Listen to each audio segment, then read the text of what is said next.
खोजी टीवी के मुअज़्ज़िज़ दोस्तों, मैं हूं माजिद मलिक और आप तमाम देखने और सुनने वालों को अस्सलाम वालेकुम। नाज़रीन ग्रामी, अमेरिका और आलमी ताकतों ने मुस्लिम ममालिक में तब्दीली का जो सफर शुरू किया था, उसका नुक्ता अरूज सऊदी अरब में देखा जा सकता है। आलमी ताकतों ने सद्दाम हुसैन और कर्नल कज़ाफी जैसे कदामत पसंद और गैरतमंद हुक्मरानों को हटाकर मोहम्मद बिन सलमान और मोहम्मद बिन जैद जैसे हुक्मरानों को इसलिए मुसल्लत किया ताकि मुस्लिम मुआशरों की बुनियादें खोखली करके इन्हें खत्म किया जा सके। रोशन ख्याली मोतदिल इस्लाम और मॉडर्न इस्लाम के नाम पर मुस्लिम ममालिक के बखिए उधेड़े जा रहे हैं। इस्लामी तहजीब व सकाफत को खत्म करके मगरबी तहजीब मुसल्लत की जा रही है। मुस्लिम नौजवानों के जहनों से इस्लामी तालीमात को खुरचा जा रहा है। एक तरफ तो सऊदी अरब रोशन ख्याली और जदीदियत की तरफ गामजन है, कंसर्ट्स हो रहे हैं, फिल्म सिटी बनाए जा रहे हैं, खवातीन मादर पिदर आजाद मुआशरों की तरह सड़कों पर नाच गाना करती नजर आती हैं। सऊदी अरब में जदीदियत के नाम पर ये सब खिराफात जारी और सारी हैं, लेकिन दूसरी जानिब सरजमीन मुकद्दस को इस वक्त बहुत से खतरात का सामना है। अब ऐसे वक्त में जब सऊदी क़यादत ना सिर्फ अपने दिफा से गाफिल और ऐशो इशरत में मसरूफ है, ऐसे में पाक फौज ने हिजाज मुकद्दस की हिफाजत का बेड़ा उठा लिया है। आज हम आपसे इंतहाई अहम खबर शेयर कर रहे हैं। खबर यह है कि पाक फौज और सऊदी फौज ने मिलकर मुश्तरका मशकें शुरू कर दी हैं। सऊदी अरब को किससे खतरा है? पाक फौज सऊदी अरब में क्या कर रही है? क्या सऊदी अरब भी मैदान जंग बनने वाला है? अरब ममालिक की इत्तेहादी अफवाज कहाँ है? सऊदी अरब को धमकी किसने दी और सऊदी अरब का दुश्मन कौन है? दोस्तों, इस वीडियो में हम आपको ना सिर्फ इन तमाम सवालों के जवाब देंगे, बल्कि बहुत सारी तारीखी मालूमात और आलमी सियासी सूरत हाल भी डिस्कस करेंगे। लिहाजा आपसे गुजारिश है कि हकायक को मुकम्मल तौर पर समझने के लिए वीडियो को आखिर तक जरूर देखिएगा। तो आइए चलकर मौजू का बाकायदा आगाज करते हैं। मुअज़्ज़िज़ नाज़रीन, इस वक्त top of the town story है सऊदी अरब के शहर हफर अल बातिन में पाकिस्तान और सऊदी अरब की मुश्तरका फौजी मशकें।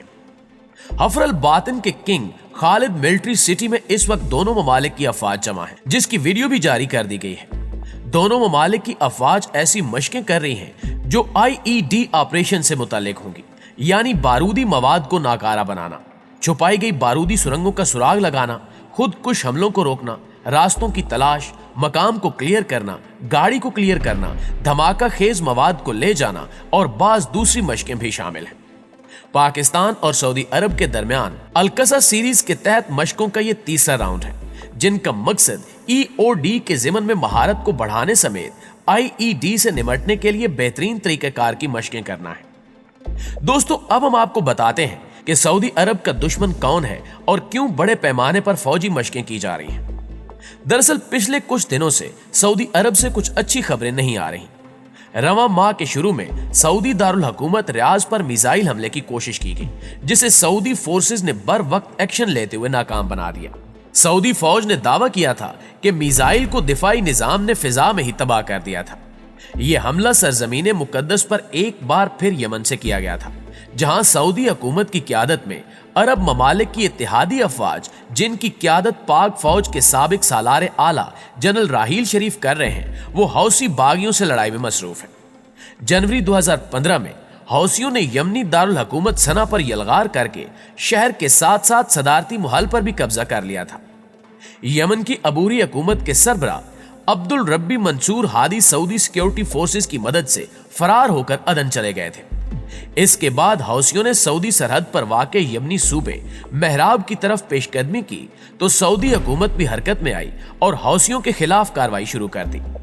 सऊदी अरब को इस कार्रवाई में बहरीन, कुवैत, कतर और मुत्तहिदा अरब अमारात का फौजी ताउन भी हासिल है। 100 से जायद सऊदी जंगी लड़ाका त्यारे, जबकि दीगर ममालिक के भी दर्जनों त्यारे इस कार्रवाई में हिस्सा ले रहे हैं। अरब ममालिक की मुश्तरका फौजी इत्तेहाद की सरबराही पाकिस्तान के साबिक आर्मी चीफ जनरल राहील शरीफ को सौंपी गई और जब से यमन खाना जंगी का शिकार है, आए रोज हौसी बागियों की जानिब से मिसाइल दागे जाते हैं।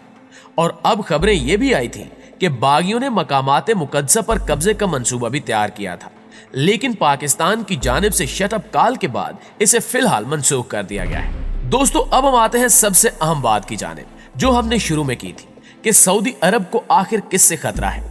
तो इसका एक सीधा साधा जवाब है कि सऊदी अरब को सऊदी क़यादत से असल खतरा है। अब जहन में सवाल सर उठाता है कि आखिर क्यों? تو اس کا آسان سا جواب ہے کہ بیرونی دشمن سے تو آپ لڑ سکتے ہیں، اس کا مقابلہ کر سکتے ہیں، آپ کو بچانے کے لیے آپ کے ہمسائے اور دوست اکٹھے ہو سکتے ہیں، سب مل لڑ کر مخالف کو شکست دے سکتے ہیں، لیکن جب آپ خود ہی اپنے دشمن بن جائیں اور جس درخت پر بیٹھے ہوں اسی کی شاخیں کاٹنے لگے تو پھر تباہی اور بربادی نوشتہ دیوار بن چکی ہوتی ہے اور اس سے آپ کو دنیا کی کوئی طاقت نہیں بچا سکتی۔ ناظرین گرامی، حرمین شریفین اور مقامات مقدسہ کی جانب کسی نے میلی آنکھ سے دیکھنے کی جرت کی تو نہ صرف پاک فوج بلکہ امت مسلمہ کا بچہ بچہ کٹ مرنے کو تیار ہوگا۔ ریاست پاکستان کی بھی واضح پالیسی ہے کہ سعودی عرب کی سالمیت پر حملہ پاکستان کی سالمیت پر حملہ تصور ہوگا اور اس کی حفاظت کے لیے پاکستان اور افواج پاکستان ہر گھڑی تیار ہے۔ سعودی عرب کے پاس طاقت کے دو اہم ستون تھے، ایک تیل کی بے پناہ دولت اور دوسرا قدامت پسند مذہبی معاشرہ۔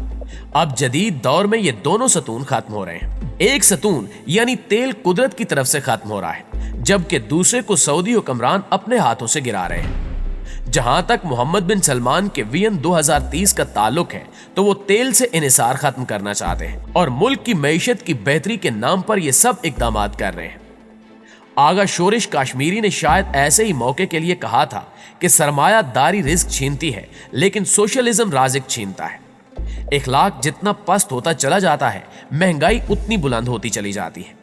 سعودی ولی عہد محمد بن سلمان یا MBS کا یہ خصوصی مشن ہے کہ ترقی کے نام پر سعودی عرب کے دوسرے ستون یعنی مذہبی اور قدامت پسند معاشرے کو بھی ختم کیا جائے، حالانکہ یہ اس مذہبی معاشرے کا ہی نتیجہ تھا کہ یہاں جرائم نہ ہونے کے برابر تھے، کسی حد تک شرعی سزاؤں پر سختی سے عمل درآمد تھا۔ شہزادہ محمد بن سلمان جب سے ولی عہد کے طور پر سامنے آئے ہیں تو انہوں نے خود کو انتہائی ماڈرن اور لبرل حکمران کے طور پر پیش کیا ہے۔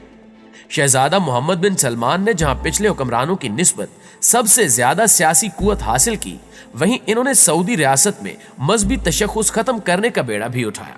ولی عہد محمد بن سلمان سعودی عرب کے انتہائی قدامت پسند تاثر کو ختم کرنے کے لیے ملک میں سنیما گھروں، موسیقی کے مخلوط کنسرٹس اور کھیلوں کے مقابلوں کے انعقاد کے نام پر فحاشی اور عریانی کو فروغ دے رہے ہیں۔ سعودی معاشرے کو تبدیل کرتے ہوئے مغربی تہذیب کو مسلط کر رہے ہیں۔ محمد بن سلمان نے تبدیلی کا جو سفر شروع کیا تھا وہ تیزی سے آگے بڑھ رہا ہے۔ اب سعودی عرب کی گلیوں میں متو نامی مذہبی پولیس نظر نہیں آتی، جن کا مشن برائی کو روکنا اور نیکی کو فروغ دینا تھا۔ ان کے خاتمے کا شاندار کارنامہ بھی سعودی ولی عہد نے ہی انجام دیا ہے۔ محمد بن سلمان سرزمین حجاز پر مغربی تہذیب و تمدن کو فروغ دینے کے لیے عملی اقدامات کر رہے ہیں۔ انہوں نے کئی ایسے اقدامات اٹھائے جو سعودی عرب کے معاشرے اور اسلامی تعلیمات کے ساتھ میل نہیں کھاتے۔ انہوں نے اعلانیہ طور پر اسلامی اور شرعی قوانین کے خلاف بھی جنگ کا آغاز کر دیا ہے۔ انہی اقدامات کے نتیجے میں اب غیر ملکی غیر شادی شدہ جوڑے ایک ہی کمرے میں ایک ساتھ سو سکتے ہیں۔ سنیما گھر کھولے جا رہے ہیں جہاں آئے روز نت نئی فلموں کی نمائش کی جاتی ہے۔ نمازوں کے اوقات میں کاروبار بند کرنے کی پابندی بھی ختم کر دی گئی ہے اور خرافات کو فروغ دیا جا رہا ہے۔ پیارے ساتھیوں، سعودی ولی عہد مختلف علاقوں میں ایسے شہر بسا رہے ہیں جہاں ہر قسم کی آزادی ہو۔ غیر ملکی خواتین کو عبایا پہننے سے بھی آزادی دے دی گئی ہے۔ ریستورانوں میں خواتین اور مردوں کے داخلے کے لیے الگ الگ داخلی راستے کی پابندی ختم کر دی گئی ہے۔ خاتون ڈرائیورز پر ڈرائیونگ کے حوالے سے لگی پابندیوں کو ہٹانے کے علاوہ خواتین کو بغیر کفیل کے بیرون ملک سفر کرنے کی اجازت دے دی گئی ہے۔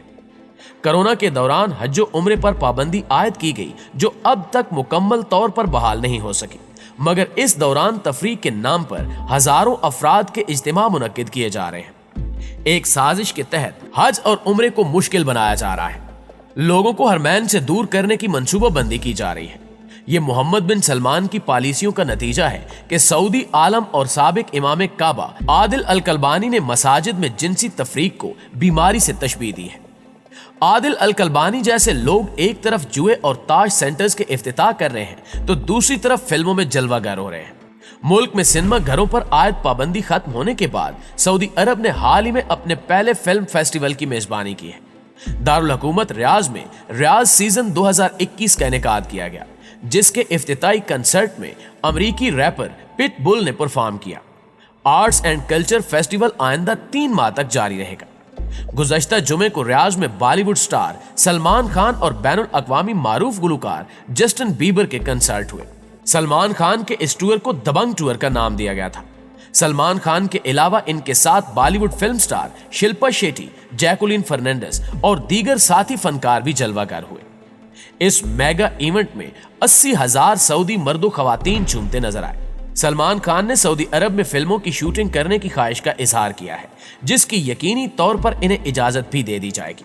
एक तरफ इतनी आजादी है तो दूसरी तरफ मुनाफकत का ये आलम है कि इजहार राय की आजादी नहीं दी जा रही। मसाजिद में सरकारी खुतबे के अलावा बात करने पर पाबंदी है। हक बयान करने पर कई उलमा गिरफ्तार करके जेलों में डाल दिए गए हैं। और तो और जो मुल्क हर मुश्किल और कड़े वक्त में सऊदी अरब के शाना बशाना खड़ा रहा, गुज़श्ता हफ्ते उस मुल्क की सबसे बड़ी जमात यानी तबलीगी जमात को मुआशरे के लिए खतरनाक करार देते हुए पाबंदी आयद कर दी गई। सऊदी अरब की जानिब से पुरअमन जमात पर दहशतगर्दी का इल्जाम लगाया गया।